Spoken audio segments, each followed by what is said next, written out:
Hanggang sa kabit ng asawa ko ay dumating sa pintuan ko. Hindi ko alam na ang asawa kong 10 taon ay mayroon palang isang anak na 9 na taong gulang.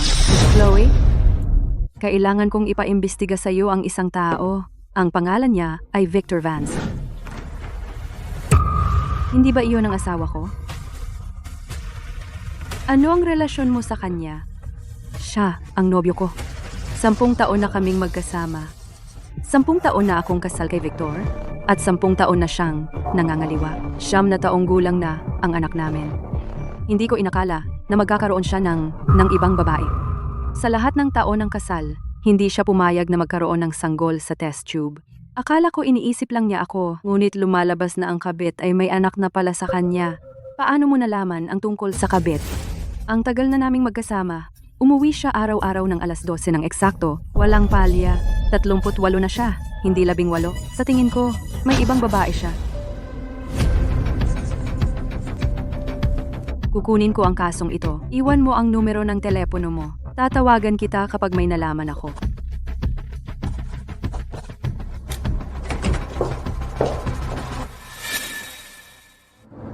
Clara, pumunta lang ako sa banyo.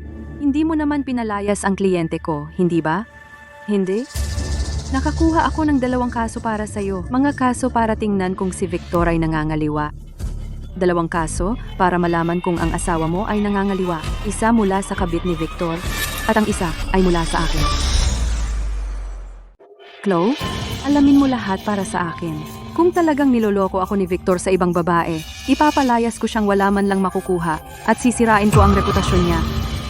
Pagkatapos kong bumalik, magpapakawalang alam ako at ipagpapatuloy ang normal na lahat. Iwan mo ang natitira sa akin.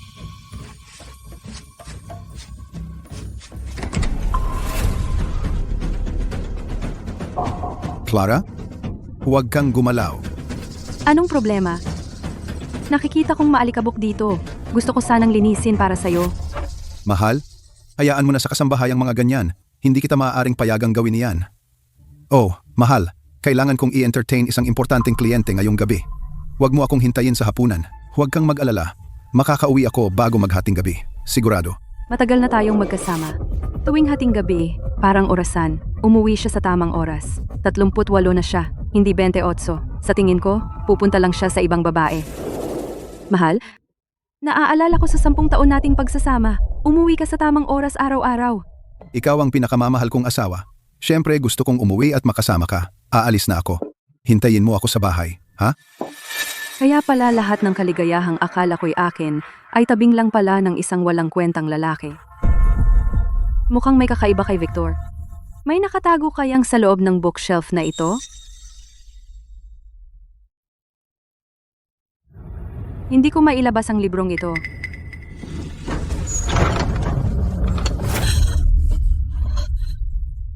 Ito'y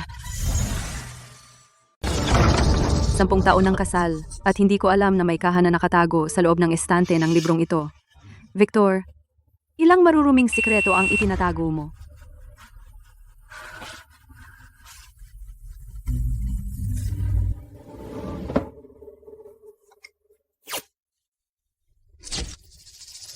Nahanap ko!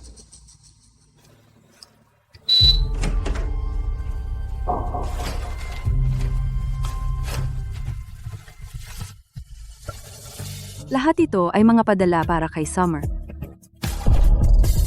Kaya si Victor ay kumukuha ng ating pinagsamang ari-arian at ginagamit ito para ihanda ang daan para sa anak ng kanyang kabit. Chloe, nakahanap ako ng patunay na may ibang babae si Victor. Ipadadala ko na sa iyo ngayon. Sige.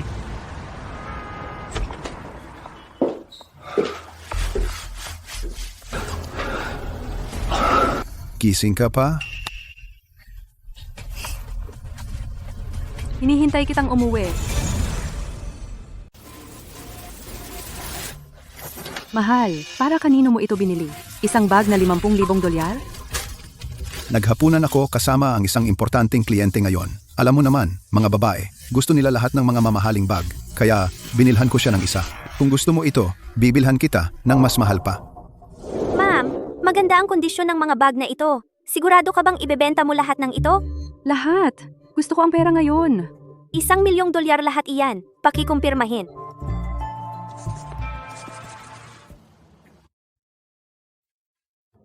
Ano ito? $1,000,000? Saan mo nakuha ang ganyang kalaking pera? Hindi mo ba sinabi na ang kumpanya ay nangangailangan lang ng puhunan para magsimula? Ibinenta ko lahat ng mga mamahaling bag ko. Heto, kunin mo. Gawin mo ang gusto mo. Clara, ipinapangako ko, hindi kita bibiguin habang buhay. Naniniwala ako sa'yo. Sige, maliligo na ako. Matulog ka na muna. Victor, noon, ibinenta ko ang mga mamahaling bag ko para matulungan kang mag-ipon ng yaman. Pero ngayon ko lang napagtanto na napakabobo ko pala. Hintayin mo lang. Ang ibinigay ko sa'yo, kukunin ko, pabalik ng may interes.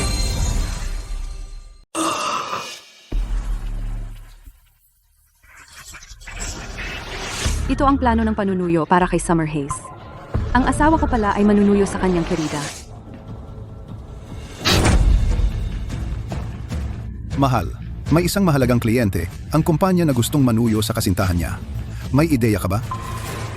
Kailan pa ba kailangan ni Mr. Vance na asikasuhin ang mga personal na bagay na tulad nito? Mahalaga ang kliyenteng ito sa susunod na pagpopondo ng kumpanya. Hindi natin pwedeng sirain ito. Ikaw na kaya ang bahala? Ang asawa ko pala ay humihiling sa akin na magplano ng panunuyo para sa kanyang kerida. Ako ang bahala. Mabuti. Ihanda mo ang lugar sa pinakamataas na pamantayan ng industriya. Tsaka, ang singsing ng panunuyo ay dapat na walang katulad. Hindi problema ang presyo. Victor Vance, ang kapal talaga ng mukha mo na ipaplano sa asawa mo ang kasal para sa kerida mo? Parang hindi ito panunuyo ng isang kliyente. Parang sa iyo. Clara, anong pinagsasabi mo? Sa tingin ko lang, hindi mo naman talaga pinahalagahan ang mga bagay ko ng ganito ka dati. Iba ka sa iba. Ikaw ang asawa ko. Para sa'yo, hindi ko kailangan lahat ng mga magagarang bagay na ito. Mahal, may nangyari sa opisina. Kailangan kong umalis para asikasuhin iyon. Tsaka, may biyaheng negosyo ako bukas. Mawawala ako ng ilang araw. Bantayan mo ang paghahanda ng panunuyo. Huwag mo akong biguin. Huwag kang mag-alala. Ako mismo ang mangangasiwa. Clara, wala akong maibigay sa ngayon. Ito lang ang maibibigay ko sa'yo. Kapag nagkapera na ako, tiyak na bibilhan kita ng pinakamagandang singsing na brilyante. Ayoko ng singsing na brilyante. Ikaw lang ang gusto ko. Nanuyo siya sa akin gamit ang tab ng lata ng soft drinks. Pero para sa kanyang kerida, singsing na brilyante na walang katulad. Hindi ba iyon katawa-tawa? Victor Vance, ang lugar na ito para sa panunuyo. Sisiguraduhin ko na maging enggrande at kahanga-hanga. Para sa'yo, na hindi mo malilimutan. Clara, maganda ang takbo ng proyekto ngayon. Mapalad si G. Vance na may asawang katulad mo. Talagang mapalad siya. Pinupuri mo ako, Genji. Brooks. Clara, tingnan mo. Hindi ba't asawa mo iyon? May asawang katulad mo siya, pero hindi niya ito pinahahalagahan. Iniisip ni Victor na siya'y nasa itaas ng lahat. Ako na ang bahala sa gagong iyan para sa iyo ngayon. Salamat sa iyong kabutihan, Genji, Brooks. Pero tungkol sa kanilang relasyon, matagal ko nang alam iyon. Alam mo na pala noon pa? Kung gayon, bakit hinahayaan mo silang magloko? Mabibigyan ng hustisya. Pero hindi pa ang panahon. Pakiusap. Panatilihing lihim ang bagay na ito, G. Brooks. Magkunwari ka na wala kang nakita. Ako na ang bahala dito. See ya.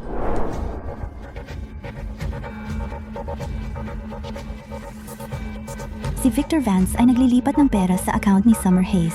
Ang bawat paglipat ay mula 10,000 hanggang $100,000. At maraming transaksyon na dumadaan sa mga kaugnay na kumpanya, na lahat ay napupunta sa pangalan ni Summer Hayes. Magkano ang kabuuan? Maingat na tantiya. Mahigit $14,000,000.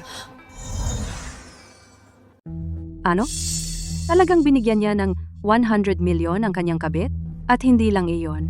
Ang Riverside Villa, ang mga tindahan sa kabayanan, at iyong nasa mamahaling distrito ng paaralan na apartment na binili mo, lahat ng mga ari-ariang ito ay nasa pangalan na ni Summer ngayon.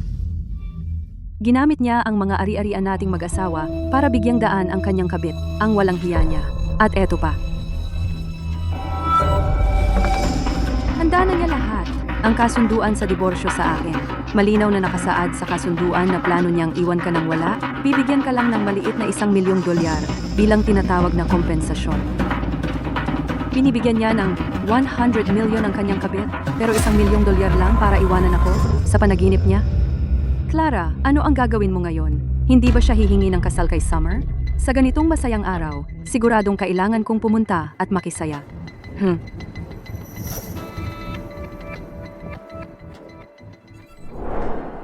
Mahal, bakit hindi ka pa natutulog? Miss na miss kita. Hindi ka pa nakapaghapunan kasama ko at ang ating anak sa mahabang panahon. Maghintay ka lang ng 2 araw pa. Kapag natapos ko na ang negosyo dito, pupunta ako sa iyo. Gusto ko pa ring magkaroon ka ng pangalawang anak. Basta gawin mo, bibigyan kita ng 10% ng mga bahagi ng kumpanya. Ginoong Vance, napakamapagbigay mo naman. Lahat ng meron ako ay sa iyo at sa mga anak sa hinaharap. Aba, kailangan kong mag-isip ng mabuti. Mahal, huwag kang magmadali. Makapaghihintay naman ako.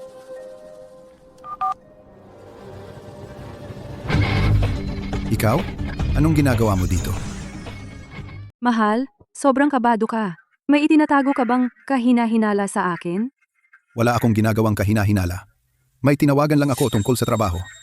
Pasensya na at nagising ka. Mahal, sobrang hirap ng trabaho mo. Kailangan mong harapin ang mga tao kahit hating gabi na. Mukhang walang narinig ang gagong ito. Lahat ng ginagawa ko ay para sa'yo. Basta't masaya ka, hindi ko iniinda ang pagod. Huwag kang mag-alala. Tungkol sa handaan para sa proposal ng importanteng kliyente mo. Sisiguraduhin kong maihahanda ko ito ng maayos. Hindi ko ito sisirain. Siya nga pala, mahal. Ang importanteng kliyente ko ay ayaw ng masyadong maraming tao na makapansin sa proposal na ito. Pagkatapos mong mag-ayos, umuwi ka na. Huwag kang magtagal doon. Sige, susundin ko ang sinabi mo. Pagkatapos mo akong gamitin, itatapon mo na ako sa panaginip na lang. Victor Vance, ang pagtataksil sa akin ay may kabayaran. May natuklasan akong bago. Si Summer Hayes ay hindi kasing simple ng inaakala natin. Lahat ng mga equity ni Victor Vance sa ibang bansa, mga proxy holdings, at pagruruta ng mga kahina-hinalang deal ay hawak lahat niya. Minamaliit ko siya. Sabi ko na nga ba? Isang tusong tao tulad ni Victor Vance, paano siya maiibig sa isang walang muwang na magandang babae na wala ng iba? Clara, ngayong gabi si Victor Vance ay magpo-propose kay Summer Hayes. Ano ang balak mo?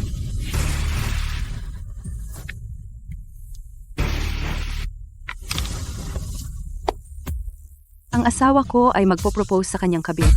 Bilang legal na asawa, dapat akong nandyan ng personal. Malapit nang mag-propose ang asawa ko sa kabit niya. Bilang legal na asawa, dapat talaga akong naroon.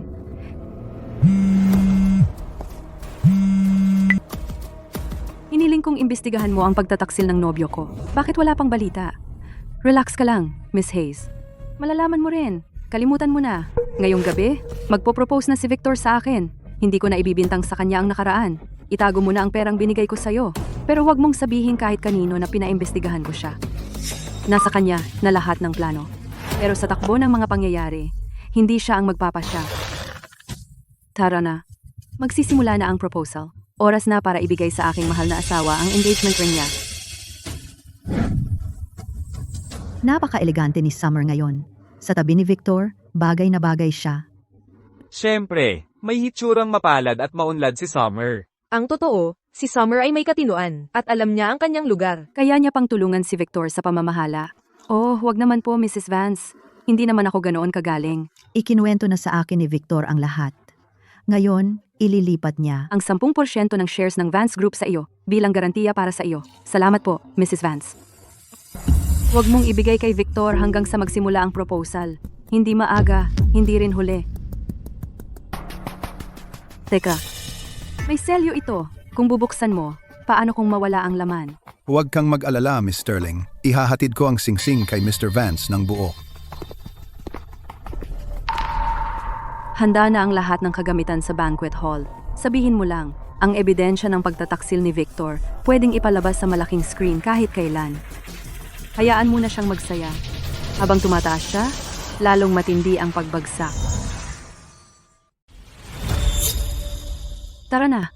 Ang asawa ko ay naghihintay na kunin ang singsing kong brilyante at mag-aalok ng kasal sa kanyang kabit.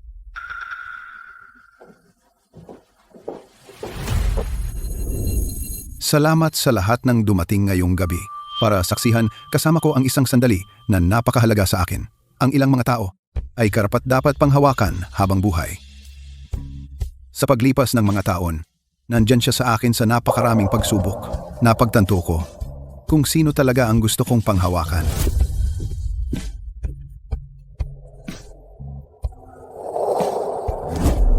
Summer, papakasalan mo ba ako? Sabihin mong oo. Sabihin mong oo.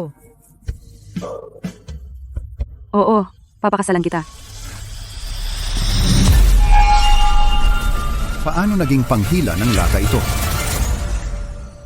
Ano? Ginamit mo talaga yung pukpok ng lata para humingi ng kamay ko?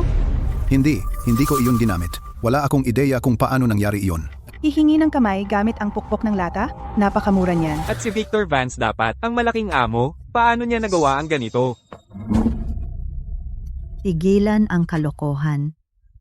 Paano naman nagawa ng anak ko na humingi ng kamay gamit ang pukpok ng lata? Siguradong pinakialaman niya iyon. Ginoong Evans, para sa paghingi ng kamay na ito, partikular kong pinanalo ang isang tao sa isang subasta sa Pransya, isang singsing na diamante na nagkakahalaga ng $3 milyong. Paano naging pukpok ng lata? Ipaliwanag mo ito sa akin. Wala akong ideya, ni hindi ko binuksan ang kahon ng singsing. Mas mabuting hanapin mo ang singsing na iyon. Kung hindi, makakalimutan mo na ang pagiging tagapamahala.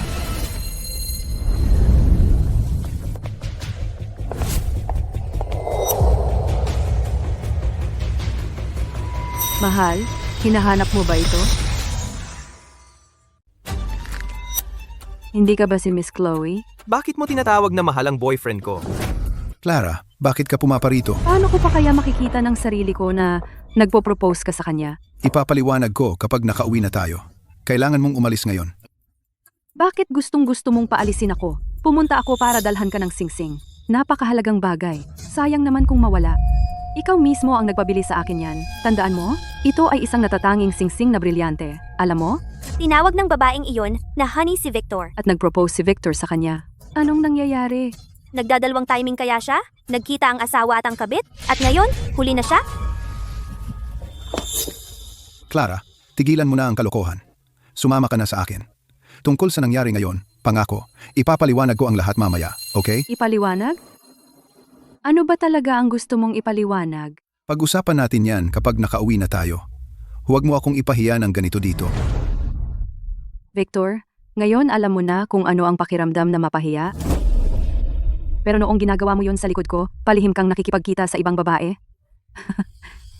Bakit hindi mo naisip na darating ang araw na to? Clara, huwag kang walang utang na loob. Clara, hindi pa ba sapat ang ginagawa mong eksena? Abala si Victor sa mahalagang negosyo. Bakit ka ba nagkakaganyan? Ito ba ang itinuturing ng pamilyang Vance na mahalagang negosyo? Ginagamit ang pinagsamang ari-arian ng mag-asawa para maghanda ng isang handaan ng panunuyo para sa isang kabit nang hindi niya alam? Clara, tapos ka na bang gumawa ng eksena? Tumahimik ka. Pasensya na sa kahihiyan, lahat. Ito ang dati kong asawa. Sa loob ng maraming taon, dahil hindi siya maaaring magkaanak, matagal na siyang may sama ng loob. Hindi niya ako matiis kapag may ibang babae sa paligid ko. Kaya pumunta siya dito para magkalat ng kalokohan. Pero hindi pa kami diborsiyado. Paano akong naging dating asawa? Clara, kailangan mong magkaroon ng konsensya. Sa mga nagdaang taon, ang pamilyang Vance ay hindi kapag ginawa ng masama. Kung hindi mo mapanatili ang puso ng asawa mo, dapat mong tingnan ang sarili mo sa halip na isisi sa iba. Tinawag mo ba akong kabit? Hindi. Huwag mong pakinggan ang kalokohan ng babaeng ito. Ano? Naglakas loob kang mag-alok ng kasal sa kanya ng patago sa akin? Pero wala kang lakas ng loob na sabihin sa kanya na 10 taon na siyang kabit? Summer, makinig ka sa akin. Hindi ka kabit. Ikaw lang ang mahal ko. Victor, alam kong may nangyayari. Bakit tuwing hating gabi aalis ka ng eksakto sa oras? Akala ko niloloko mo ako. Pero lumalabas na ako ang maruming sikreto. Summer, hindi ito ang iniisip mo. May dahilan ako. Huwag mo akong hawakan. Victor, ang mga maruming sikretong itinatago mo sa loob ng 10 taon ay mabubunyag ngayon.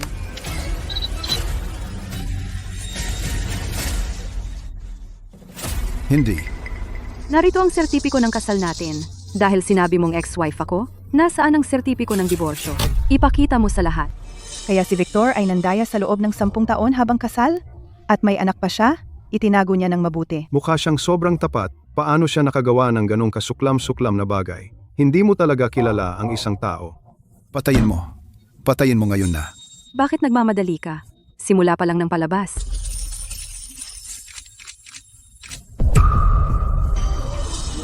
Gamit ang pinagsamang ari-arian ng mag-asawa para suportahan ang kabit at anak. Ang paglilipat ng ari-arian na ito ay halatang halata. Sa kabuuan, halos $100 milyong. Grabe iyon. Si Victor ay nandaya sa loob ng 10 taon habang kasal. Sadyang inilipat ang pinagsamang ari-arian ng mag-asawa, inihanda ang daan para sa kanyang kabit at anak sa labas. Ito ang buong katotohanan. Lahat, sandali lang. May isa pa akong sasabihin. Isang bagay na mas kawili-wili. Clara, paano mo nakuha ito? Ang kasunduan sa diborsyo na ito ay dapat sana ang ibibigay mo sa akin. Nauna ko itong nakuha. Hindi ba iyan akma sa mga kagustuhan na?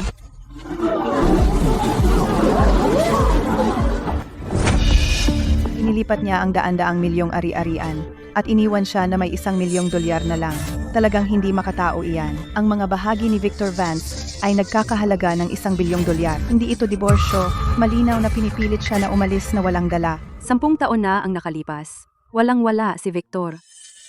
Ako ang sa kabila ng pagtutol ng pamilya ko, nagbenta ng mga alahas at designer bag para makalikom ng $1 milyong bilang puhunan niya sa negosyo. Ako rin ang sumama sa kanya sa mga business dinner, naghanap ng mga resources para sa kanya, nagpatatag ng mga koneksyon, at sinuportahan ang imahe niya. Sa loob ng 10 taon, sa loob ng pamilya Vance, at sa labas, sa mga usaping pangkorporasyon, ako mismo ang humawak sa lahat. Ako mismo ang kumuha ng isang lalaking walang-wala at ginawa siyang matagumpay na Mr. Vance na siya ngayon. Ngunit matapos umasenso si Victor, ang ibinalik niya sa akin ay 10 taon ng pagtataksil, paglilipat ng daan-daang milyon sa mga ari-arian ng mag-asawa, pagbili ng bahay at pagsuporta sa anak ng kanyang kabit, paghahanda ng kasunduan sa diborsyo, ng maaga upang palayasin ako nang wala akong makamit. Kinukuha mo ang imperyong itinayo ko kasama ka at ibinibigay mo na lang sa iba.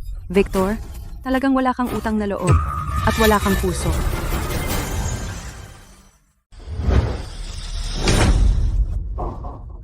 Hindi ka kayang magkaanak at may kapal ka pang mukhang gumawa ng eksena? Ang pagpakasal ni Victor sa'yo ay ang pinakamalaking malas. Baliw ka ba? Ikaw na matandang bruha. Paano mo nagawang manakit ng tao? Baog siyang inahin, sinasayang lang ang titulong Mrs. Vance. Karapat dapat siyang tamaan. Tama si nanay. Kasalanan mo na hindi ka kayang magkaanak. Sa isang negosyong pampamilya na kasing laki ng akin, hindi ko ito maaaring iwan ng walang tagapagmana. Baliw ka ba? Ako ang biyenan mo. Lumakas ang loob mong saktan ako? Clara, paano mo nagawang saktan ang nanay ko? Humingi ka ng tawad sa kanya ngayon din, o pagbabayarin kita. Pinaalala mo lang sa akin. Sinaktan ko siya, pero nakalimutan kong saktan ka. Ikaw. Clara, sinaktan mo ako at ang nanay ko, tatandaan ko yan. Talagang kapal ng mukha mo, gaya ng inaasahan ko. Sinaktan mo sila. Kaya hindi mo ako kayang saktan. Clara, binabalaan kita. Huwag kang mangahas na hawakan si Summer sa harapan ko. Si Summer ay nagbigay sa pamilyang Vance ng isang lalaking anak. Bayani siya sa pamilyang Vance. Ikaw, isang babaeng baog. Huwag kang mangahas na saktan siya. Sige, Victor Vance. Nagpa-check up tayo bago ikasal.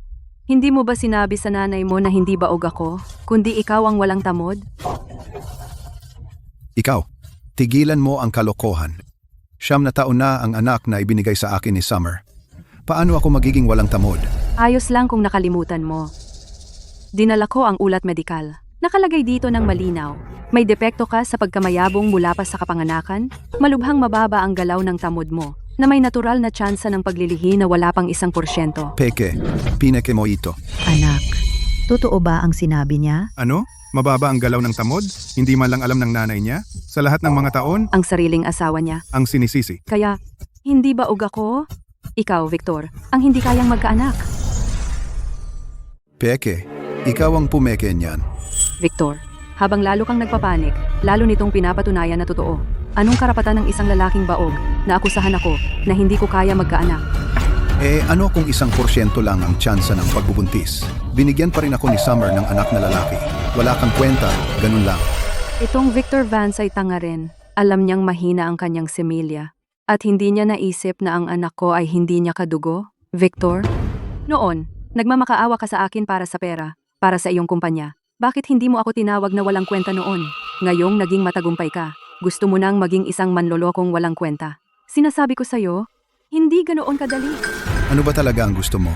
Lahat ng ebidensya ngayong gabi, nakapag-imbak na ako. Bawat sentimo ng mga ari-ari ang pangkasal na inilipat mo, bawat lupaing binili mo, bawat sentimong ginastos mo sa iyong kabits. Bababawiin ko ang lahat nito sa legal na paraan. Ipapaalam ko sa lahat na ikaw, Victor Vance, ay isang hamak na walang utang na loob. Hindi mo kayang gawin ito.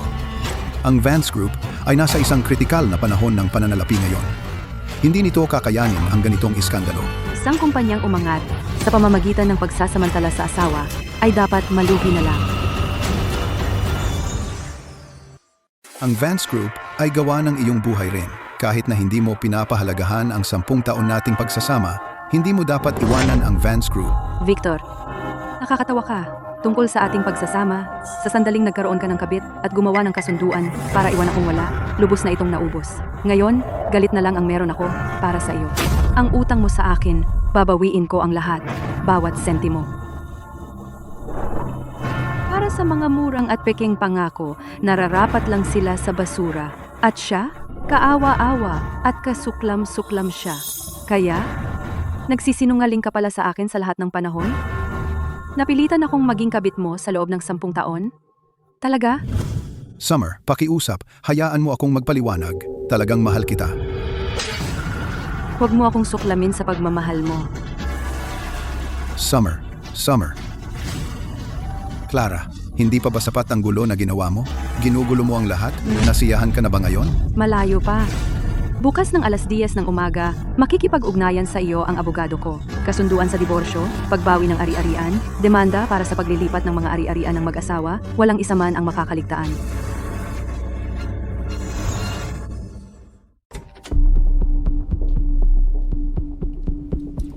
Iniling mong makipagkita sa akin. Sa kabila ng abalang schedule mo, Mrs. Vance, para ipagyabang ang panalo mo, hindi ako ganoon kababaw. Bakit mo akong tinawag? Para pagtawanan ako, isang pakikipagsosyo. Makipagsosyo ka sa akin. Hindi mo ba ito nakakadiri? Nakakadiri si Victor. Hindi ka isang taong makakatulong sa akin na ipadala siya sa impyerno. Lahat ng mga pinagtatagong pag-aari ni Victor sa ibang bansa, paglilipat ng pondo, mga kaduda-dudang transaksyon, lahat ay dumaan sa iyong mga kamay. Inimbestigahan mo ako? Summer, mukhang nakalimutan mo. Noong unang beses tayong nagkita ay sa ahensiya ng detektib ng kaibigan ko. Dahil kabit ka ni Victor, syempre inimbestigahan kita. Anong gusto mo? Pero hindi iyon ang punto. Ang punto ay gusto kong makipagsosyo sa iyo. Gusto mong makipagsosyo sa akin? Kailangan mong ibigay sa akin ang mga orihinal na mga talaan ni Victor, mga kasunduan ng kinatawan at kumpletong mga tala ng paglilipat. Ipinapangako ko na ang lahat ng lehitimong kita sa pangalan mo at ng anak mo, hindi ko gagalawin ang mga iyon. Magkaribal tayo. Bakit mo akala na papayag ako? Dahil wala kang pagpipilian. Kung hindi mo tatanggapin ang mga kondisyon ko, magiging kasabwat ka ni Victor sa paglilipat ng mga ari-arian ng mag-asawa. Kapag bumagsak na siya, hindi ka rin makakawala. Kahit ang kinabukasan ng anak mo ay madadamay rin. Naipit na si Victor ngayon. Isisisi niya sa iyo ang lahat. Gusto mo bang makasama siya at maiwan ka kahit kailan? O gusto mo bang kunin ang pera at umalis kasama ang anak mo? Matalino ka. Alam mo ang tamang pagpili. Kaya kitang tulungan. Pero kailangan ko ng buong kabayaran. At dapat mong protektahan ang kaligtasan ko at ng anak ko. Oo naman. Dalhan mo ako ng katibayan na gusto ko. Mas maaga, mas mabuti. Sang-ayon. Kung gayon, tara. Ipadala natin ang gagong iyon sa kanyang kapahamakan. Mas matino ang babaeng ito kaysa sa inaasahan ko. Hindi niya pinag-isipan ang pag-ibig o romansa. Hindi siya naniwala sa pag-ibig mula sa simula. Naniniwala lang siya sa mga material na benepisyo. Kung hindi niya sana dahil alam niyang may problema si Victor. Tinawagan kami para itigil ang investigasyon at pumayag pang pakasalan si Victor. Hindi mo ba siya kinamumuhian? Nakakatulong ba ang pagkapuo sa isang paraan? Biktima rin siya. Ang mga babae ay hindi dapat siraan ang isa't isa. at kalimutan ang totoong salarin. Alam niya kung ano ang maaari niyang panghawakan ngayon at alam ko kung ano ang makukuha niya para sa akin. Kukunin lang natin ang kailangan natin. Kung gayon, ililibre kita ng hapunan mamayang gabi para ipagdiwang na sa wakas ay lumaban ka. Clara, tungkol sa piging kagabi, kumalat na ito sa internet. Talagang mangyayari iyon. Karamihan sa mga tao sa internet ay nagmumura kay Victor, ngunit may ilang naghahalongkat ng iyong pagkakakilanlan kung ano-ano ang sinasabi nila. Wala akong pakialam sa sasabihin ng iba dahil alam ko na pinakabigo ko ang aking mga magulang. Clara, sobrang mahal nila ako noon pero nag-away kami dahil kay Victor. 10 taon.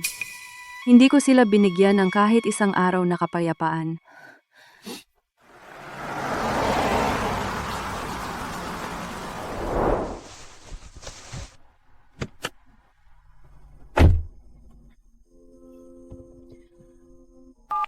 Kumusta, Ginoong Sterling? Ako si Chloe, kaibigan ni Clara. May mga bagay na kailangan kong sabihin sa inyo. Clara, huwag kang matakot. Nandito si nanay. Nanay, tatay, Lucas, ako. Bakit ako nakauwi? Oh, anak. Isang bagay na ganito kalaki, bakit mo ito hinarap ng mag-isa? Nanay, pasensya na. Huwag kang humingi ng tawad. Magiging Sterling ka palagi. Kung gagawan ka nila ng mali, umuwi ka. Nandito lang kami palagi, para sa'yo. Ang kapal ng mukha ni Victor Vance. Paano niya nagawang gawin ito sa'yo? Babalatan ko siyang buhay. Nagsimula siya ng maliit na basurang kumpanya at ngayon gusto na niyang maging manloloko. Nakakadiri. Kung hindi dahil sa'yo sa mga nakaraang taon. Ang kanyang basurang kumpanya hindi sana lumago ng ganoon kabilis. Malaki ang utang ni Victor Vance sa'yo. Kukunin natin sa kanya ang buong kabayaran para sa'yo. Mabuti nang nakabalik ka. Huwag kang mag-alala. Nandito kami. Wala nang makakapang-api sa'yo. Salamat nanay at tatay. Salamat Lucas. Wala ka bang inihanda para sa minamahal nating anak? Bilisan mo, ipakita mo sa amin. Ito ang sulat ng pahintulot para sa pangunahing operasyon at bahagi rin ng mga dokumento sa paglipat ng pangunahing bahagi. Pinirmahan ko na. Clara, mula ngayon, ikaw ay ang tagapangulo ng Sterling Group. Ang lahat ng pag-aari ng pamilya ay sayo. Walang sino man ang makakapagpahirap sa aking minamahal na anak kailanman. Bilang kapatid mo, inihanda ko ang puhunang ito ang pangkat ng mga abogado, mga kasosyong bangko, at mga daanan ng pamamahagi para sa iyo. Inayos ko na lahat, pwede mong gamitin kahit kailan. Ang utang ni Victor sa iyo ay hindi lang isang paghingi ng tawad. Dahil naglakas loob siyang pahirapan ang aking mahal na anak ng husto. Sisiguraduhin kong hindi na siya makakabangon. Papa, Mama, sobra na ito. Hindi ko na kaya. Lucas, sariling usapin ko ito. Hindi ko dapat hayaan kang magpasan ng labis para sa akin. Clara, may sarili akong kumpanya. Ang mga ari-arian ng pamilyang Sterling ay hindi naging mahalaga sa akin. Ang pinapahalagahan ko ay ang dami ng pinagdaanan mo sa 10 taong ito. Naglakas loob si Victor na pakialaman ang kapatid ko, papagbabayarin ko siya. Tama si Lucas. Ang pamilyang Sterling ang iyong sandigan. Gawin mo ang gusto mo, sige lang. Nasa likod mo kami. Huwag kang mag-alala sa iba. Nagawan ka ng masama, kaya bawiin mo ang lahat ng may interes. Sige, ang utang ni Victor sa akin, bababawiin ko ito ng paisa-isa, kasama ang lahat ng interes. Ginoong Vance, opisyal ng si Clara Sterling naghain ng diborsyo sa korte. Kumpleto ang ebidensya niya. Halos lahat nito ay matibay na ebidensya, pabor sa kanya. Wala na ba tayong magagawa? Kung dadalhin natin ito sa korte, napakaliit ng tsansa mo. Ang pinakamainam mong gawin ngayon ay ang makipag-areglo sa kanya. Ano? Sinira niya ako ng ganito at inaasahan mong makikipag-areglo ako? Ginoong Vance, ang pakikipag-areglo ang pinakamainam mong hakbang. Kung ito ay dadating sa paglilitis, ang lahat ng pondo ng kumpanya ay malalagay sa panganib.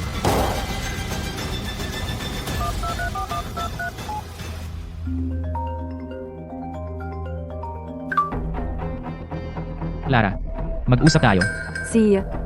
Sa totoo lang, mayroon akong mga lumang kalat na dapat kong itapon.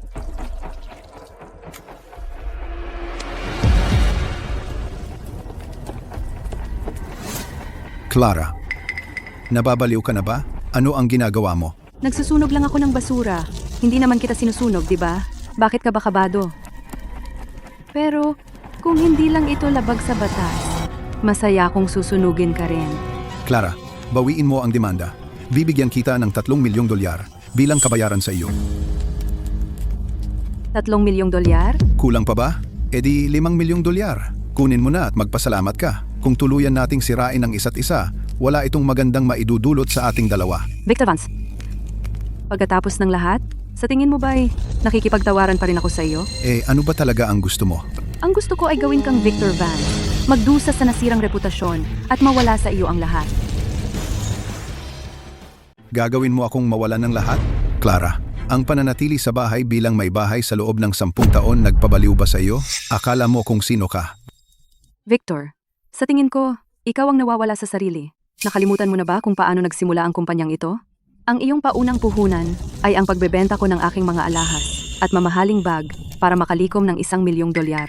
Ang mga unang kliyente mo ay ipinakilala ko. Ang iyong unang pondo ay nanggaling sa pag-inom ko kasama mo, mesa sa mesa. At ang mga ugnayan sa mga tagapagtustos at bangko, hindi ba ako ang naghanda ng daan para sa lahat ng iyon? Eh ano? Ang kumpanya ay pag-aari na ng pamilyang Vance. Ako ang namamahala. Vance, iyon ay dahil lang noong panahong iyon kusang loob akong nagbigay daan at hinayaan kang maging mukha ng kumpanya. May kapangyarihan akong gawin kang mula sa isang batang walang-wala ang Ginoong Vance na ikaw ngayon. Kaya may kapangyarihan akong hilahin ka pababa at yurakan ka pabalik sa lupa. Huwag mong kalimutan, mga may-ari ng bahagi, mga kliyente, mga empleyado sa Vance Group ay lahat sumusuporta sa akin. May bahay ka lang. Nawala kang kahit isang bahagi. Anong karapatan mong hilahin ako pababa? Saka hayaan mo silang makita kung kaya mong hawakan ang pwestong iyan. Simula bukas, pag-iingat ng mga ari-arian, pagyayelo ng mga bahagi, at pagbawi ng ari-arian ay sabay-sabay na magsisimula. Mas mabuting manalangin ka na ang iyong mga maruruming gawain ay sapat ng nabaon. Clara, tumigil ka diyan. Victor, ang iyong magagandang araw ay tapos na.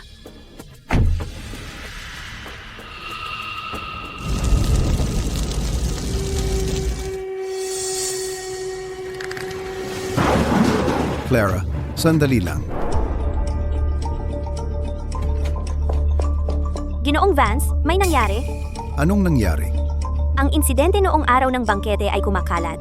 Mga grupo ng kamara ng kalakalan, mga kasosyong grupo, at mga medyang pampinansyal. Lahat ay nagbabahagi nito. Wala ng kontrol. Ang babala sa mga kita kada quarter ay lumampas na sa linya ng babala. 3 malalaking institusyon naglagay ng mga order ng pagbebenta magdamag. Ang halaga sa pamilihan ay patuloy pang bumababa.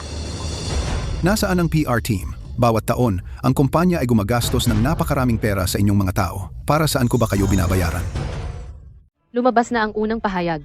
Walang naniniwala dito. 10,000 komento ang lahat ay pumupuna sa atin. Mas pinapalalim pa ng mga vlogger sa pananalapi ang pag-iimbestiga. Ginoong Vance, nasa iyo na ngayon ang opinyon ng publiko. Tungkol ito sa paglilipat ng mga ari-arian ng mag-asawa, panloloko sa asawa, para umalis ng wala man lang makuha. Para sa imahe ng kumpanya, ito ay isang mapanirang dagok. Hindi na ito kayang iligtas ng PR. At sa panig ni Clara, matibay ang mga ebidensyang lumabas. Kapag nagsimula na ang formal na demanda, mawawala na sa kontrol ang opinyon ng publiko. Ginoong Vance, malaking problema. Vanguard Building Materials, Summit Capital, Grand Ocean Bank, lahat ay nagpadala ng mga abiso ng pagwawakas. Gayon din, 4 na malalaking proyektong pinag-uusapan ay nag-anunsyo na hindi sila makikipagtulungan. Dahil sa personal na iskandalo ng tagapagtatag, ang kredibilidad ng tatak ng Vance Group ay lubhang nasira. Bumagsak ng husto ang presyo ng mga stock. Pababain mo ang boses. Maghanap ng media, maghanap ng koneksyon, gumastos ng kahit ano para mapatigil ito. Ginoong Vance, hindi na kayang ayusin ng pera ito. Ang buong komunidad ng negosyo ay pinuputol na ang ugnayan sa atin. Sa pagkakataong ito, hindi lang ito isang krisis sa PR. Ito ay isang kabuuang pagbagsak ng tiwala. Buwisit, tiyak na gawa ito ni Clara. Ang babaeng iyon, gusto niya akong sirain.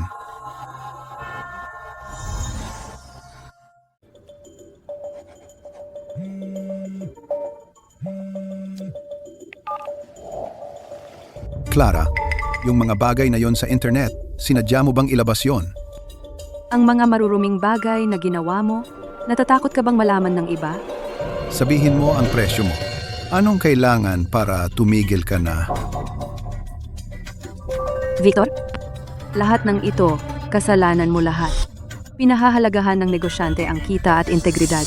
Ipinagkanulo mo ang asawa mong 10 taon. Sino ang nakakaalam kung sasaksakin mo ang mga kasosyo mo sa negosyo sa likod? Tumahimik ka. Kung hindi mo ito sinadyang gawin, hindi sana magkakaganito ang Vance Group.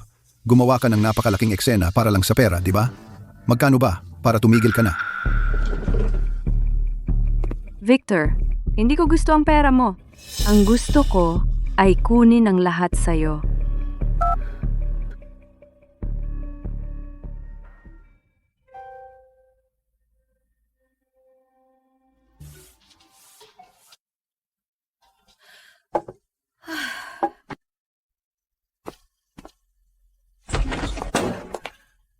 Nanay, bakit ka naglilinis ng bahay? Okay lang. Magulo ang lugar. Konti lang ang ginawa ko. Summer, pinagawa mo ba sa nanay ko ang gawaing bahay? Kung hindi siya, sino pa? Ikaw ba? Hindi ka naman dati. Ganyan. Puro pagpapanggap lang yon. Ayoko nang magpanggap. Anong sinabi mo? Victor, sa puntong ito, hindi ko kailangang magpaka-inosente at masunurin. Niloko mo ako para maging kabit mo sa lahat ng mga taon na ito. Utang mo sa akin ang paliwanag?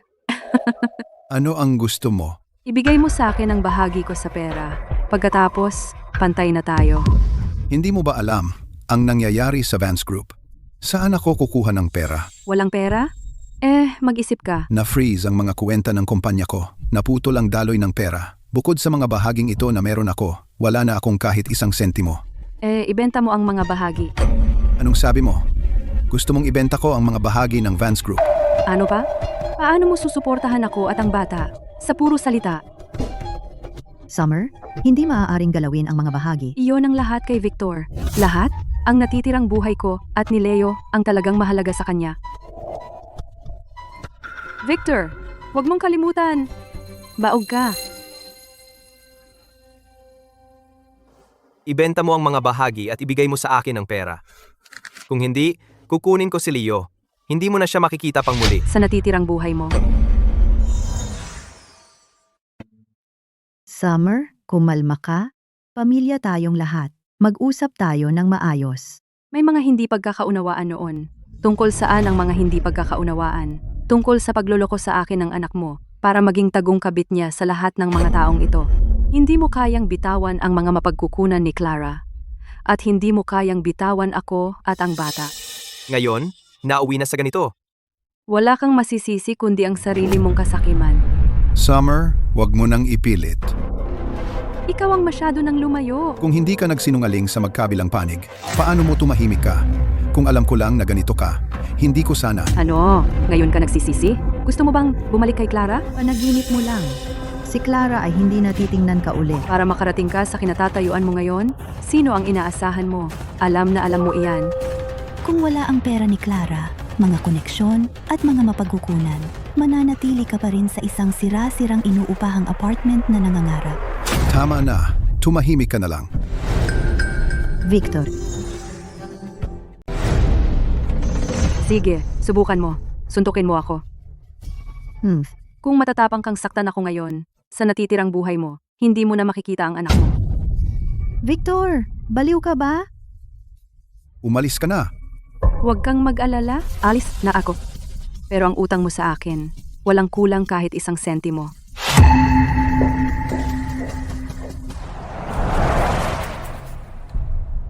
Nakuha ko na lahat ng gusto mo. Magkita tayo sa ibang lugar. Nandito na lahat. Ang mga orihinal, lahat ng nakuha ko, dinala ko lahat. At may mga digital copies, ipadadala ko sa email mo. Mas mahusay ka pa sa inaakala ko. Si Victor ngayon ay inaayos ang gulo sa Vance Group at sobrang busy. Nakuha ko sila sa pamamagitan lang ng konting trick. Ikaw mismo ay napakahusay na tao. Bakit ka makukontento na maging alaga niya? Ano ang silbi ng pagiging magaling? Galing ako sa ordinaryong universidad, isang probinsyana. Walang koneksyon, walang network. Tumalsik lahat ng resume ko. Hindi man lang ako nagkaroon ng pagkakataong mapansin. Tapos dumating si Victor. Akala ko mahal niya ako. Pero sa halip, ginawa niya akong kanyang kerida sa loob ng 10 taon. Halika, magtrabaho ka sa kumpanya ko. Ikaw ang tagapagmana ng Sterling. Hindi mo ba sinabing wala kang pagkakataon? Ngayon binibigyan kita. Kaya mong pangasiwaan ang pera, mag-manage ng proyekto, hawakan ang mga masalimuot na relasyon, at gumawa ng mahihirap na desisyon. Huwag mong sayangin ang sarili mo sa mga lalaki. Si, magtatrabaho ako sa kumpanya mo. Ngayon, gusto kong opisyal na ipakilala ang bagong tagapangulo ng Sterling Group. Clara Sterling. Hindi ba siya ang asawa ni Victor Vance? Ano ang kinalaman niya sa Sterling Group? Alam ko na ang kumpanya ni Victor Vance ay hindi maaaring lumago ng ganoon kabilis. Kaya pala ang asawa niya ang tagapagmana ng Sterling. Magandang araw sa lahat. Ako si Clara Sterling. Mula ngayon, opisyal kong hahawakan bilang tagapangulo ng Sterling Group ang lahat ng pangunahing desisyon sa labas. Kaya sa lahat ng mga taon na ito, nagtatago ka pala ng iyong pagkatao sa pamilya Vance. Maari bang itanong kung bakit? Dati, para protektahan ang dangal ni Victor, nanatili akong hindi kilala at nagluto para sa kanya. Ngayon, napagtanto ko na inilagay ko ang sarili ko sa maling posisyon. At ngayon, ako lang ulit si Clara Sterling. May minahan ng ginto si Victor, pero binitawan niya at nakipagrelasyon pa sa iba. Ang tanga. Ngayong nakabalik na si Clara sa Sterling, malamang nawala na si Victor. Sterling Motors, logistika, kredito sa bangko, at ugnayan sa kamara ay nakaayos na lahat. Bawat daan na mayroon ang Vance Group ngayon, kaya nating harangan. Ang unang pangkat ng mga abiso ng pagtatanggal ay naipadala na. Itinigil ang supply ng hilaw na materyales ng Vance. Muling sinusuri ng mga bangko ang kredito. 2 pangunahing proyekto ng kliyente ang nakahinto rin. Ang mga bagong panlabas na pinagkukunan ng pondo ni Victor, naasikaso ko na lahat. Sa sandaling kumilos siya, may mauunang haharang sa kanya. Hindi ko lang gusto na magdusa siya ng ilang araw. Gusto kong putulin ng tuluyan ang lahat ng mga daan ng pagtakas ni Victor. G. Vance. Kakapadala lang ng Horizon Auto Parts ng formal na abiso para tapusin ang lahat ng kooperasyon sa panustos sa Vance Group. Ang ating bagong binuong kotse ay ganap ng huminto. Tawagan na agad ang ibang tagapagtustos. Sinubukan namin. Ang mga malalaki ay nagsasabing wala silang paninda. Ang iba ay tuwirang tumanggi. May ilang iba pang nagsabing kailangan nila ng paunang bayad. G. Vance. Mas malaki ang problema kaysa sa paghinto lang. Kapag huminto ang proyekto, maaantala ang buong schedule. Ang mga parusa para sa paglabag sa kontrata ay lahat magkakabisa.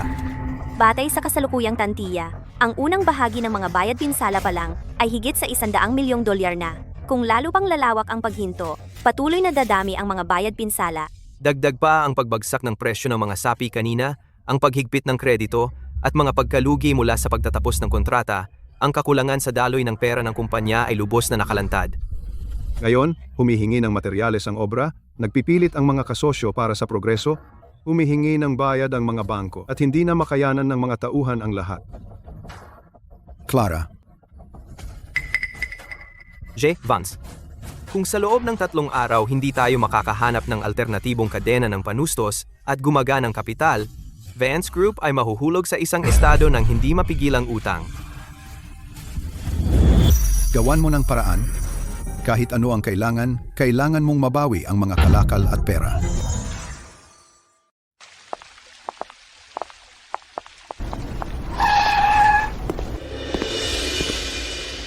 Mr. Wright, pinutol ng Horizon Auto Parts ang supply, pero pansamantalang sagabal lang yan. Nasa mesa pa rin ang proyekto ng Vance Group. Kung handa kayong tanggapin ito, maaari nating muling pag-usapan ang mga kondisyon. Mr. Vance, hindi naman sa ayaw kong tumulong, pero puno na ang kapasidad ng produksyon namin. Hindi talaga namin, kaya. Kahapon sinabi ninyong pwede tayong mag-usap. Nagbabago ang mga bagay. Mr. Vance, mas mabuting maghanap kayo ng ibang paraan. Mababa ang halaga ng Vance Group ngayon at magandang panahon para pumasok. Kung handa kayong dalawa na mamuhunan, maaari kong bigyan kayo ng mas magandang alok. Mr. Vance, hindi ang proyekto ninyo ang problema. Ang problema ay ang naging pagkatao ninyo. Kumalat na ang balita sa mundo ng negosyo. Ang mga Sterling ay buong-buo nang tumaya Ang sinumang sumuporta sa inyo ngayon ay nakikipag-away sa mga Sterling. Hindi namin kailangan para lang sa nalulubog na Vance Group na makalaban ang buong pamilya Sterling. Mr. Vance, ngayon may 3 pang kasosyong formal na umalis at 2 tagapagtustos ang huminto sa pagpapadala. Ang mga likidong pondo sa mga talaan ay sapat lang para sa 2 araw pa. Kung hindi natin makuha ang pondo at mga daanan, ang Vance Group ay malapit ng malugmok sa bankrupt. Papunta ako para makita si Clara.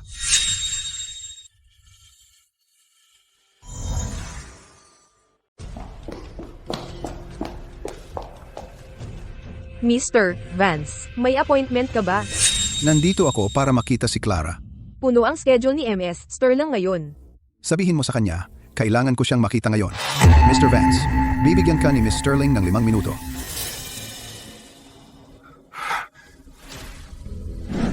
Pasok.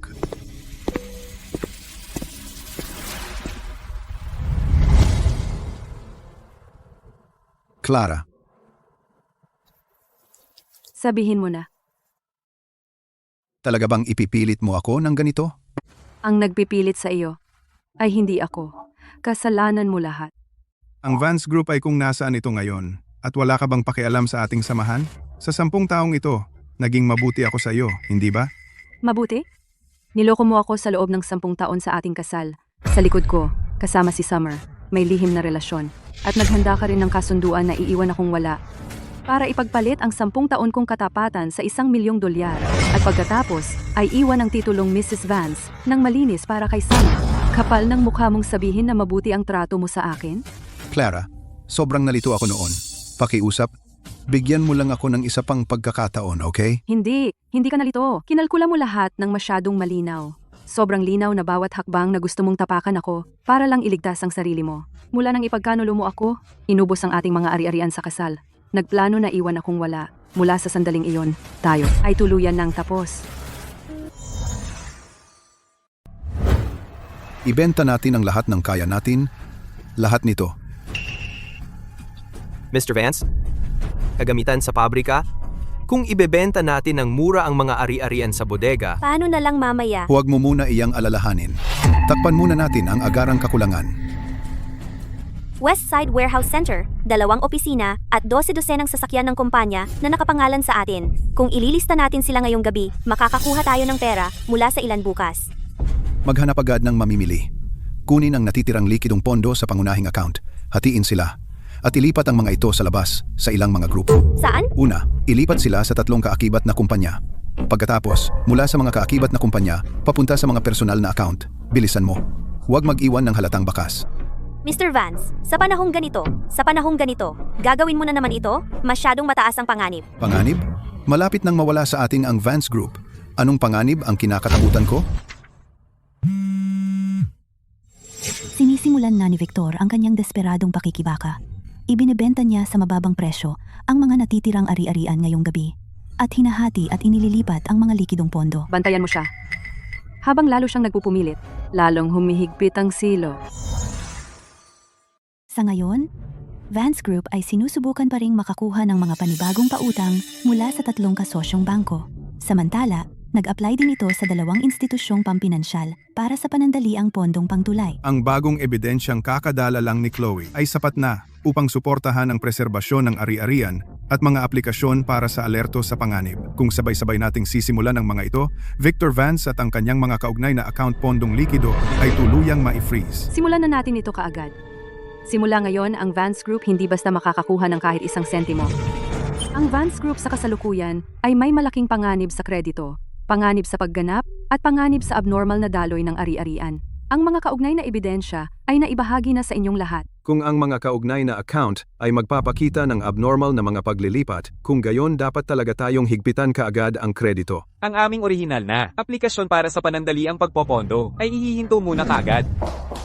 Ginong Vance, may mali.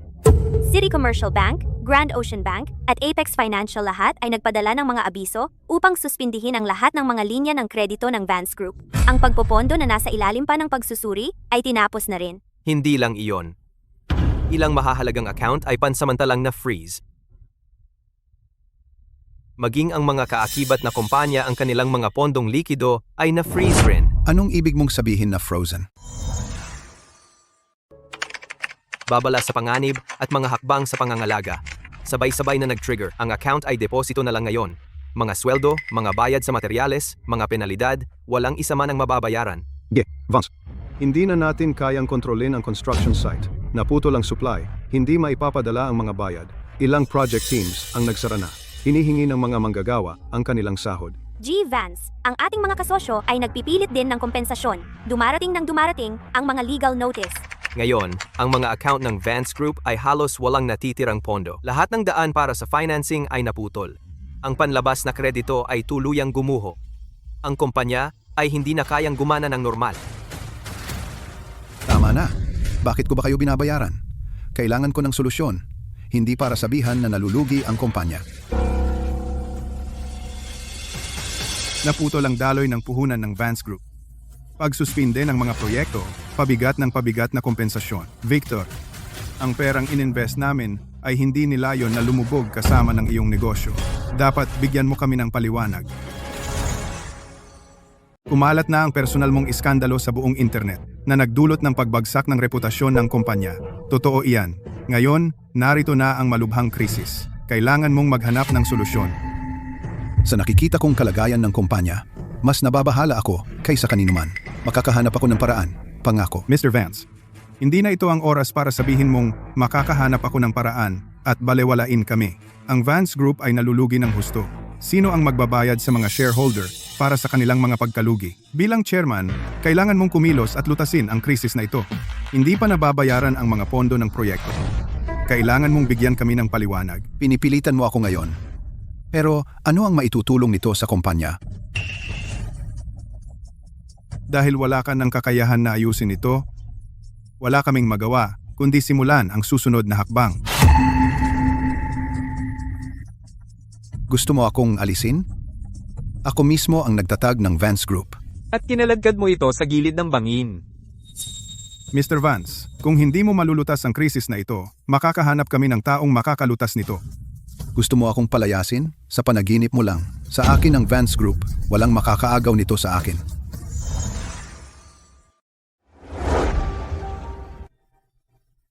Ma'am, may takdang oras po ba kayo? Gusto kong makipagkita kay Clara Sterling. Kailangan ko siyang makita. Si Miss Sterling ngayon? Clara Sterling. Ang pamilyang Vance ay umabot sa ganito. Ayaw mo pa ring pakawalan si Victor? Sa edad ko, itinapon ko na ang lahat kong dangal.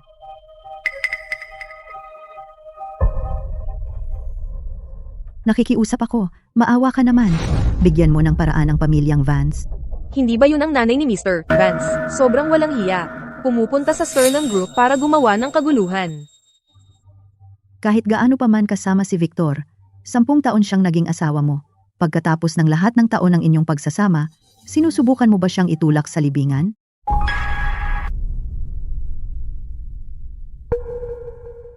Clara, nakikiusap ako, pakiusap. Tumigil ka na, pakiusap. Mawawalan na ng lahat ang pamilyang Vance. Maawa ka naman sa amin. Pakiusap. Clara, nakaluhod ako sa harap mo. Hindi ba sapat na yon para sa iyo? Pakawalan mo na si Victor, pakiusap. Maawa ka sa pamilyang Vance, pakiusap. Wala na ang pamilyang Vance. Paano ako mabubuhay? Kahit nagalit ka kay Victor, hindi mo pwedeng itulak ang isang matandang katulad ko sa bingit. Sa tingin mo ba may karapatan ka na magpaawa sa akin? Noong niloko ni Victor, inilipat ang mga ari-arian at pinalayas ako nang wala man lang alam na alam mo kung kanino ka pumanig. Ang sitwasyon ngayon ay dahil sa iyo at kay Victor. Wala kang ibang masisisi. Hindi uurong ang Sterling Group. At hindi rin ako. Clara, talaga bang wala kang puso? Sa loob ng 10 taon, binalewala mo ang pag-aalaga ko, ginastos ang pera ko, ginamit ang aking mga yaman, samantala, pinayagan mo si Victor na magkaroon ng kerida at anak sa labas. At sa huli, pinayagan mo pa siyang gamitin ng kasunduan sa diborsyo. Para palayasin ako ng wala man lang. Isang gago na katulad mo ay walang karapatang tawagin akong walang puso. Naging ganito si Victor. Hindi dahil malupit ako, kundi dahil siya ay isang walang utang na loob, walang pusong gago. Ang gulo mo ngayon ay hindi ko kasalanan. Ito ay karma. Clara, nakikiusap ako sa'yo ng nakaluhod. Hindi mo ba pwedeng, hindi ako magpapakita ng awa. At hindi ako uurong. Ang utang sa akin ng pamilyang Vance, babawiin ko ang bawat huling sentimo. Talaga bang gusto mo kaming sirain? Ang buhay at kamatayan mo, ano ang kinalaman yan sa akin? Palabasin sila. Mula ngayon, walang sino man sa pamilyang Vance ang makakatuntong muli sa Sterling Group. Opo, Miss Sterling.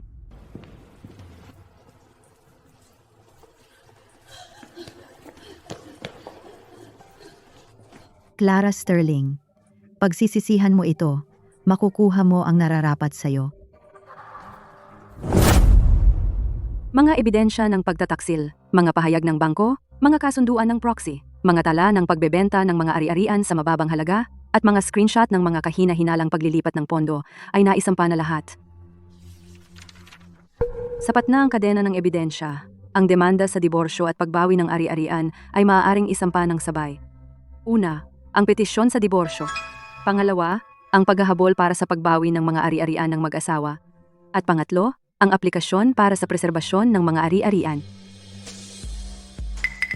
Mag-apply kami para i-freeze ang mga natitirang ari-arian ni Victor Vance, kabilang ang mga account sa bangko, mga bahagi ng Vance Group, mga rehistradong real estate at sasakyan, at mga asset na matutunton sa ilalim ng mga kaakibat na pangalan. Kamakailan, sinusubukan din niyang ibenta ang mga fixed asset sa mababang presyo at ilipat ang mga likidong pondo. Naisama ko na ang bahaging ito bilang karagdagang ebidensya. Siguraduhin mong hindi niya maililipat kahit $1. Sige, ang aplikasyon ay magsasama ng pagbabawal sa pagbebenta, pagbabawal sa paglilipat, at pagbabawal sa pagtatago ng mga ari-arian bilang mga mapilit na hakbang. Ipagkalat ang balita. Dominante si Clara. Kinokontrol na niya ang kasal sa loob ng maraming taon. Magpakalat ng chismis na gagawin niya ang lahat para sa yaman ng pamilya. Magpeke ka pa ng ilang chat logs at i-leak mo sa mga insider. Mr. Vance, hindi ba delikado ang magpeke ng content? Malapit nang mabangkarote ang Vance Group. Bakit ka pa mag-aalala sa panganib ngayon? Ngayon, umalis ka na at gawin mo na. Opo, Mr. Vance. Lumayas ka na.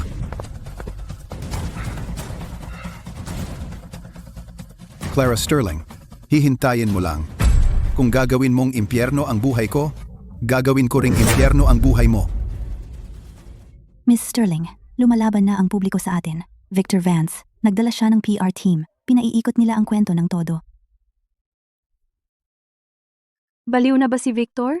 Naglakas loob ba talaga siyang magpeke ng chat logs? Ititigil na ba natin ito? Huling pagsubok lang niya. Ang mga gumagamit ng opinyon ng publiko ay sa huli lalamunin din nito, habang lalo siyang nanggugulo ngayon. Kapag bumagsak na ang lahat, mas matindi ang pagbagsak niya.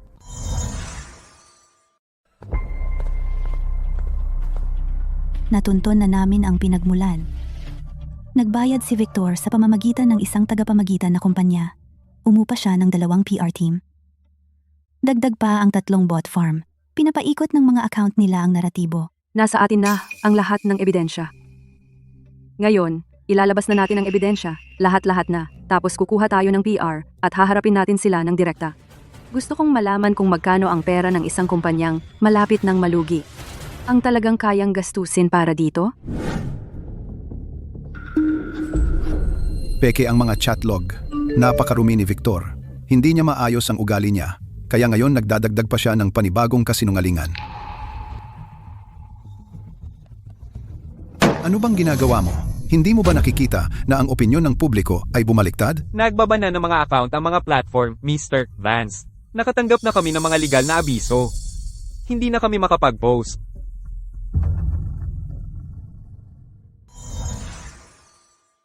Simula ngayong gabi, gumamit tayo ng mga nakakalat na account para makuha ang unang pangkat ng mga bahaging lumulutang. Sa ganitong takbo, 2 pang yugto ng pagbili. Ay lubos na magpapalabnaw sa kapangyarihang bumoto ni Victor. Patuloy na bumili. Kahit ilan pa, kaya kong ubusin lahat. Tandaan mo yan. Hindi lang basta pagpapalabnaw ang habol ko, kundi ang buong kontrol sa Vance Group. Sige, Miss Sterling. Gagawin namin ito sa lalong madaling panahon. 10 taon kong inilaan sa Vance Group. Dahil hindi kayang hawakan ng talunang si Victor ang kumpanya, ako na ang mangunguna. Mr. Vance, may bumabili ng paulit-ulit ng napakaraming bahagi ng Vance Group. Sino? Nakakalat ang mga account. Sa papel, galing sila sa ilang pondo at kumpanya ng pamumuhunan. Hindi natin matukoy kung sino ang totoong bumibili. Sa kaguluhan ng Vance Group. Sino ang bibili? Mr. Vance, ang mga maliliit na may-ari ng bahagi ay nagbebenta ng todo. Kung may patuloy na bibili sa kanila, maaaring mapunta sa iba ang kontrol. Investigahan. Alamin kung sino. Sabi ko, bigyan niyo pa ako ng panahon. Siguradong aayusin ko ang Vance Group. Clara, ito ang pulong ng mga shareholder ng Vance Group. Sino ang nagpapasok sa iyo? Lumayas ka. Wala kang karapatang palayasin ako, Mr. Vance. Isa rin akong shareholder ng Vance Group. Ikaw ang bumibili ng mga bahagi ng kumpanya ko kamakailan. Victor, hindi ka naman ganong katanga. Pero kahit na alam mo, ano pa bang magagawa mo? Ako lang ang makakapag-ayos ng kaguluhan ng Vance Group ngayon. At ako lang ang may lakas ng loob. Imposible. Sinuhulan mo silang lahat? Victor, muntik mo nang masira ang kumpanya. Kailangan ng mga shareholder na humanap ng paraan para sa kanilang sarili. Mr. Vance, pinatunayan ng mga katotohanan na hindi ka nakarapat-dapat pang mamuno sa Vance Group para sa hinaharap na pag-unlad ng kumpanya. Siyempre, pinipili naming suportahan si Ms. Sterling. Mga duwag kayong walang paninindigan. Darating din sa inyo ang nararapat. Victor, sumuko ka na. Ito ang karma mo. Ipinatawag ko ang emergency na pagpupulong ng mga shareholder ngayon para sa isang dahilan lamang. At iyon ay para alisin ka bilang chairman ng Vance Group. Itinatag ko ang Vance Group. Anong karapatan mo para tanggalin ako? Ang pagtatatag ng kumpanya ay hindi nangangahulugang maaari mo itong sirain. Victor, alam mo ang patakaran na ang panalo ay may-ari ng lahat. Hindi ko na kailangang ituro sa iyo iyan. Sadyang naghihiganti ka. Sa tingin mo'y paghihiganti? Kung gayon, tawagin mo itong paghihiganti. Pero ano ang gagawin mo tungkol dito? Ito ang desisyon ng mga shareholder. At ang kabayarang, kailangan mong bayaran. Ayon sa mga alituntunin ng kumpanya, tungkol sa pag-alis kay Victor Vance sa posisyon ng chairman, mangyaring iboto ninyo. Huwag kang maniwala sa mga kasinungalingan ng babaeng ito. Ako ang nagtatag ng Vance Group. Itinayo ko ang Vance Group mula sa wala. Ngayon, ang Vance Group ay nahaharap lamang sa isang maliit na pagsubok. Tiyak na aayusin ko ito. Basta't patuloy ninyo akong susuportahan. Sa susunod na taon ay bibigyan ko kayo ng dagdag na 10%. Hindi, bibigyan ko kayo ng 20% pang dividendo. Victor, kahit ngayon, ikaw ay nangangako pa rin ng walang laman sa mga shareholder. Kalimutan mo na ang mga dividendo sa susunod na taon. Kung mananatili ang Vance Group sa iyong mga kamay, mababang karota at malilikida ito sa loob ng 1 linggo.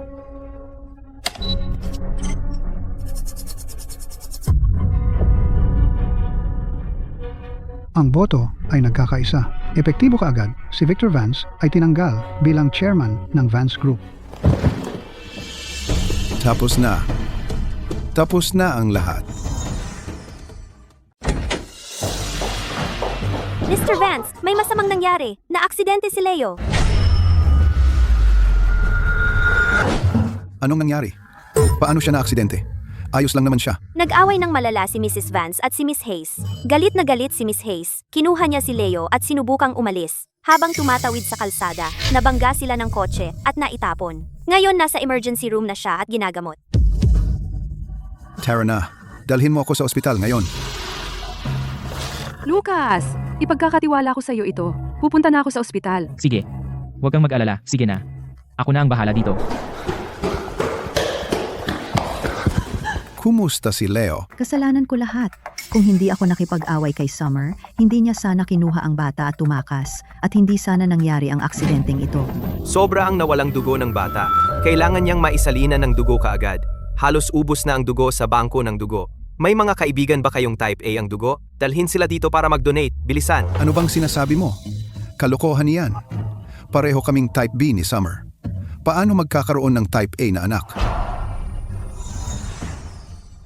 Tama ang mga resulta ng ating pagsusuri. Uri A ang dugo ng bata. Kritikal ang kalagayan ng bata ngayon. Wala akong oras para makipagtalo sa iyo tungkol dito. Doktor, ang uri ng dugo ko. Pwede akong magbigay ng dugo sa bata. Mabuti, halika, sumama ka ng mabilis. Sabihin mo sa akin, kanino ba talaga anak si Leo? Sa puntong ito, mahalaga pa ba kung kaninong anak si Leo? Kung hindi dahil sa nanay mo, hindi sana nabangga si Leo ng sasakyan na iyon. Kung may mangyari kay Leo, isusumpa ko. Ipapadala ko kayong dalawa sa impyerno. Victor, sa tingin mo, mas mabuti ka ba? Dinaya mo ako para maging iyong kabit sa loob ng 10 taon. Mahina ang similya mo. At gusto mo pa rin ba ng anak? Isang walang hiyang taong tulad mo ay dapat mamatay na walang anak. Niloko mo ako. Ginamit mo ang anak ng ibang lalaki para lokohin ako. At naglakas loob ka pang humingi ng bahagi. At pati ang bahay, karapat-dapat kang mamatay. Hindi ka rin santo. Alam mo ba? Sige, patayin mo ako kung may tapang ka. Kung may mangyari sa anak ko, Ayaw ko na rin mabuhay.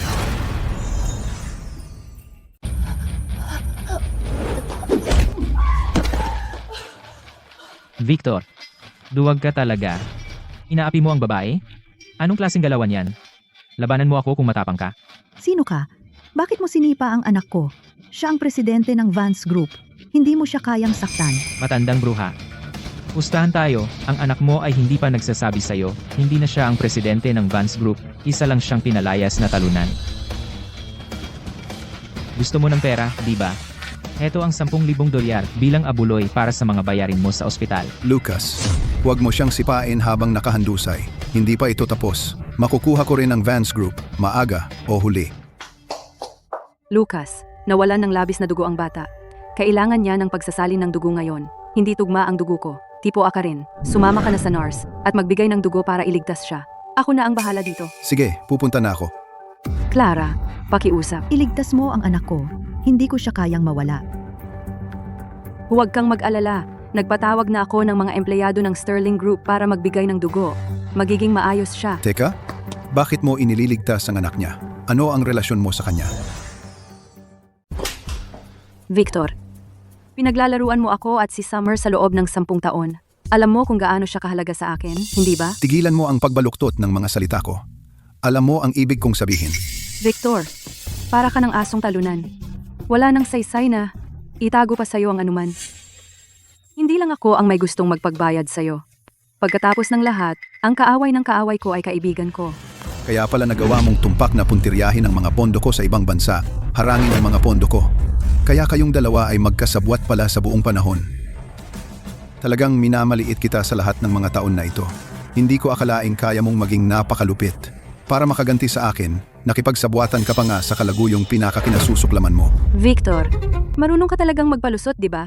Ikaw ang pinakakasuklam-suklam na salarin, ngunit sinusubukan mong magtago sa likod ng hidwaan ng 2 babae parang isang duwag. Sa iyong mababang lahi, hindi mo karapat-dapat na ipamana.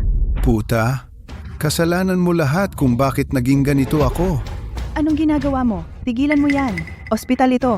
Hindi ito lugar para magkagulo ka. Saka, ang babaeng ito ay buntis. Ano? Buntis ako.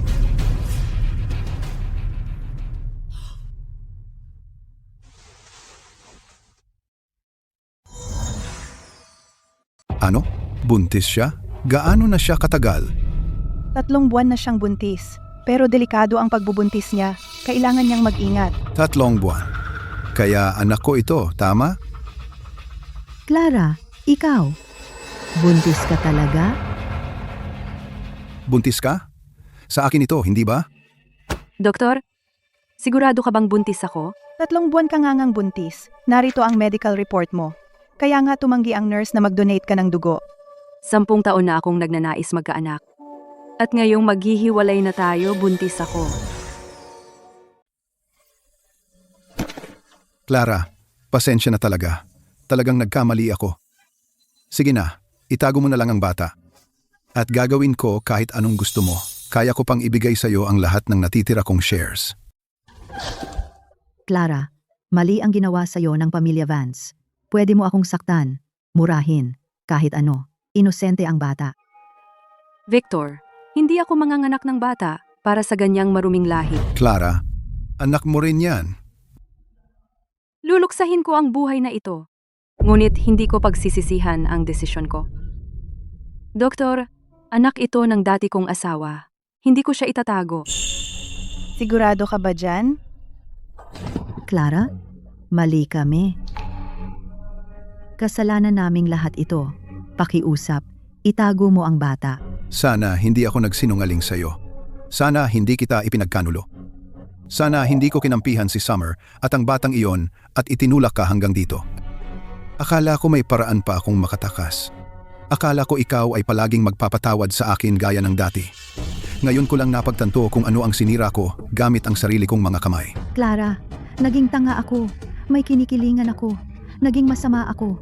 Sana hindi kita sinisi dahil wala kang anak. Sana hindi ko ipinagtanggol si Victor o sana hindi ko siya tinulungang pagalitan ka. Clara, talagang alam kong mali ako. Pakiusap, bigyan mo ako ng isa pang pagkakataon.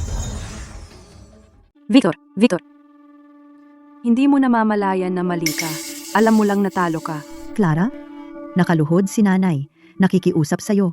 Pakiusap, huwag mo kaming kamuhian. Dati kang napakabait, napakatapat. Huwag mong gamitin ang nakaraan ko. Para lang akong makonsensya sa sarili ko ngayon. Dati akong masunurin, pero trinato mo akong parang estranghero. Tiniis ko yan dati, at niyurak mo ako. Kaya ang dating malambot ang puso, na laging nagbibigay daan, na lagi kang kinukonsinti, ang Clarang iyon ay patay na. Clara, talagang hindi mo na ako mapapatawad? Ang mga paumanhin mo? Narinig ko yan, pero hindi ko yan tatanggapin. At ayoko, para sa dating ako sa nakaraang 10 taon, napatawarin ka. Doktor, nagdesisyon na ako. Ayoko sa batang ito. Sundan mo ako. Aayusin ko na ang operasyon mo. Wala na ang bata. Wala nang tagapagmana ang pamilyang Vance. Nabigo ko ang mga ninuno ng Vance. Salamat sa paghikayat sa lahat na magbigay ng dugo. Sabi ng doktor, kung hindi ka tumulong, hindi na sana nailigtas ang Leo ko. Tumigil ka na sa pag-iyak. Puntahan mo na ang anak mo. Katatapos ko lang ng maliit na operasyon kasama sina Chloe at Lucas. Nandito sila. Sapat na. Talagang gago si Victor. Paano niya nakuha ang kapal ng mukha na hilingin sa iyong panatilihin ang bata?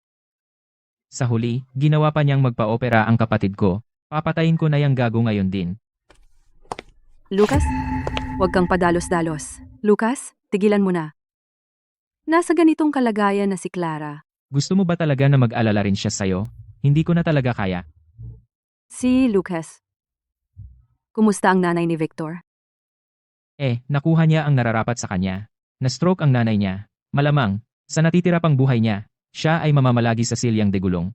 Mukhang ang balita na nagpalaglag ako ay ikinagulat nila ng husto. Ang matandang bruha ay gumugol ng 9 na taon sa pag-aalaga ng isang apo na hindi naman niya kadugo.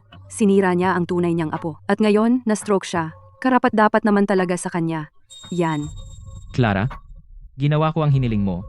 At nahanapan kita ng pinakamahusay na abogado sa diborsyo. Napakaraming kasamaan ang ginawa ni Victor. Walang paraan na maganda ang kanyang wakas. Lucas, tama ka. Panahon na para pumunta ako sa korte at magsampa ng diborsyo. Kailangan namin ni Victor na sa wakas ay maghiwalay ng tuluyan.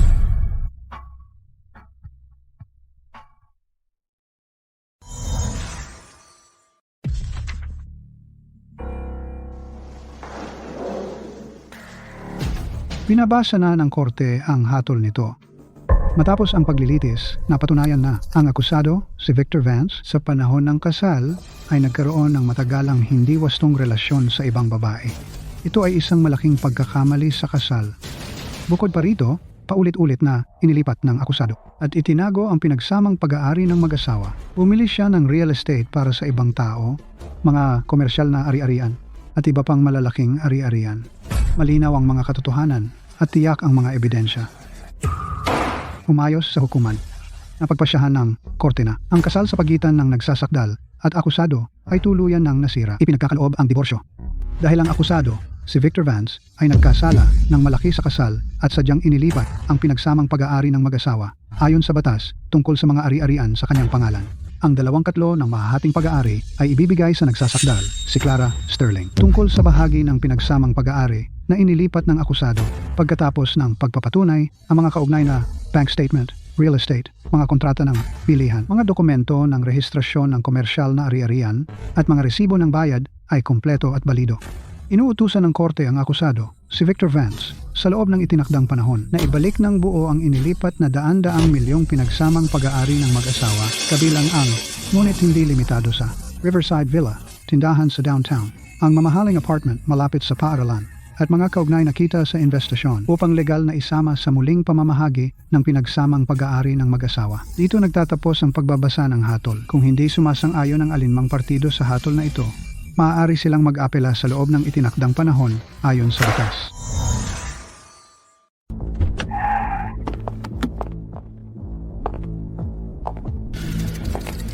Miss Sterling, Ikaw na ang opisyal na namumuno sa Vance Group ngayon. Ibig bang sabihin nito na ang Vance Group? ay magkakaroon ng pagbabago sa pamamahala. Sigurado ka bang kaya mong buhayin? Ang Vance Group sa kasalukuyan? May halaga pa ang Vance Group. Ang problema lang, mali ang dating pamunuan. Ngayon, ako na ang lubos na mamamahala sa Vance Group. At bibigyan ko ito ng panibagong kinabukasan.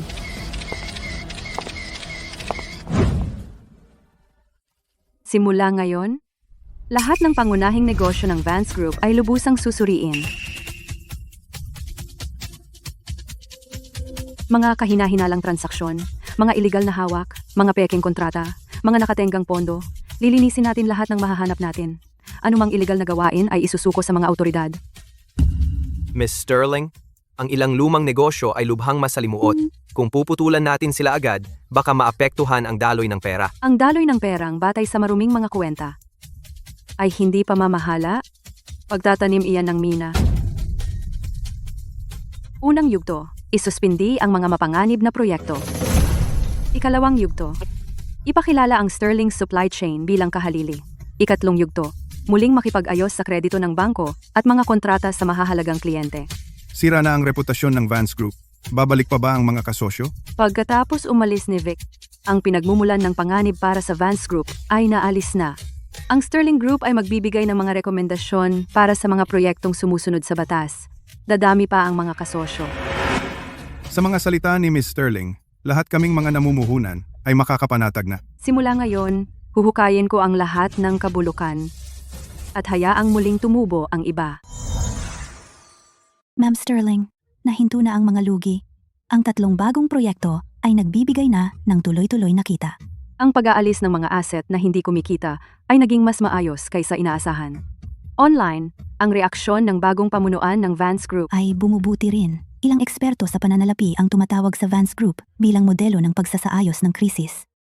Clara, sa loob lang ng 3 buwan, binaligtad mo ang isang halos bangkarotang gulo. Ang galing! Hindi ko pwedeng kunin ang lahat ng papuri. Malaki rin ang ginawa ni Summer. Kung wala siya, hindi ko sana natapos ang pagsasaayos ng ganito kabilis. Ma'am Sterling, kung hindi mo ako binigyan ng pagkakataon, hindi ko sana nalaman na ang babaeng walang lalaki ay kayang mabuhay ng maganda. Gusto ko talaga ang sarili ko ngayon. At saka, salamat sa kabutihang loob ni Clara. Kung hindi dahil sa iyo, paano kaya si Clara ay nagdusa ng labis? Pasensya na, ako. Sige, nasa nakaraan na ang lahat, di ba? Ang lalaking iyon, si Victor Vance, ay nakakulong na. Siya ang tunay na may kasalanan. Ikaw at ako ay parehong biktima, di ba? Sa totoo lang, may konting kuryosidad ako. Paano mo nakumbinsi si Victor na anak niya ang bata? Pagkatapos kong hiwalayan ang walang kwentang dating nobyo ko, naging kami ni Victor. Hindi ko inaasahan na ang batang dinadala ko ay sa dating nobyo ko. Anong pagbabaligtad ng kapalaran? Naglalaro ang tadhana. Huwag mo nang banggitin ang malas na lalaking iyon. Sa mga babaeng bumubuhat sa kalahati ng langit, at sa mga babaeng tumutulong sa kapwa babae, tagay. Babaeng tumutulong sa kapwa babae,